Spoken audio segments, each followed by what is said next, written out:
देखो फ्रेंड्स गोटे बहुत बढ़िया निजुक्तिर सुजोग नहीं आसी आपण तो जॉबटी आसी भुवनेश्वर माने घरोई जॉब अटे एयरटेल ऑफिस पक्षर आसी जदि आपण माने एयरटेल ऑफिस निजुक्ति चाहते वीडियो 5 मिनिट समय दे से सब देखूँ डिटेल्स भाव जापर देखो केवल आप 10th पास करते आवेदन करेंगे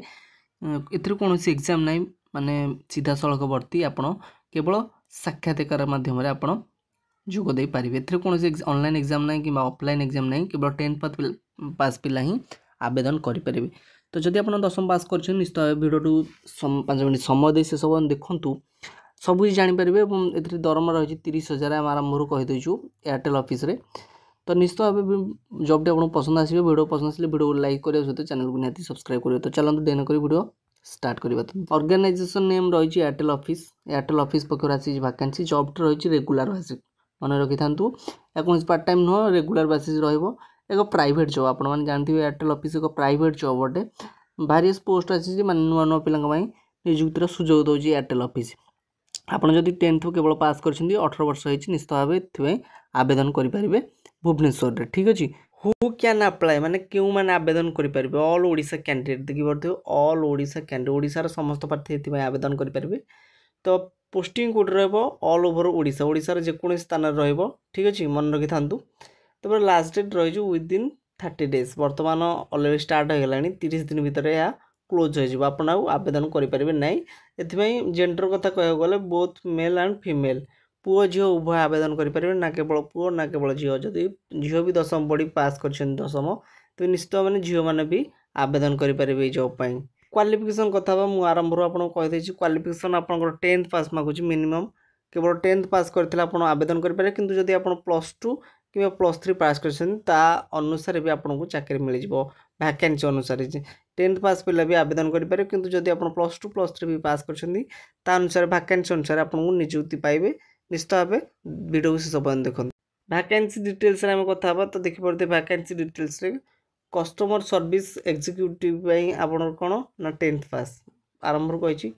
सेल्स डिपार्टमेंट 12th पास अकाउंटेंट डिग्री माने +3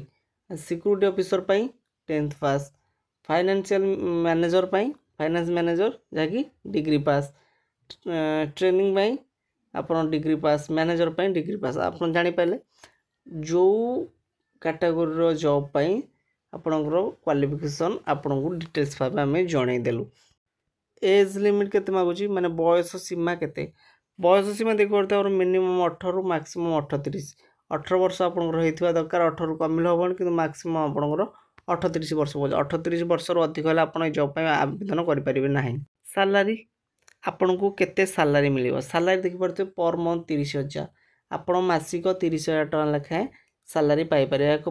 प्राइवेट जॉब किंतु एयरटेल ऑफिस जानते गोटे बहुत बढ़िया प्राइवेट संस्था जहाँकि आप सबू राज्य जॉब्र निजुक्ति मिलता है तो सालारी आपको 30,000 टका दूसरी एवं सिलेक्शन प्रोसेस आपको केमती सिलेक्शन करें आरंभ कहीदे डायरेक्ट रिक्वायरमेंट देखिपे ए ना कौन एग्जाम देखिए एग्जाम ना कि स्किल टेस्ट भी ना आपन को बिना एग्जाम रे बिना स्किल टेस्ट आपको सीधा सड़क भर्ती करा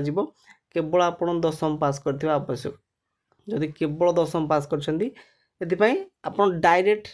निजुक्ति पाइपर जेकोसी ओडिशा रे ठीक अच्छे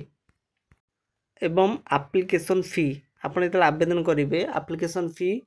सबू caste general candidate EWS candidate OBC candidate PhD और female candidate SC ST candidate सबू कैंडिडेट पिला फ्री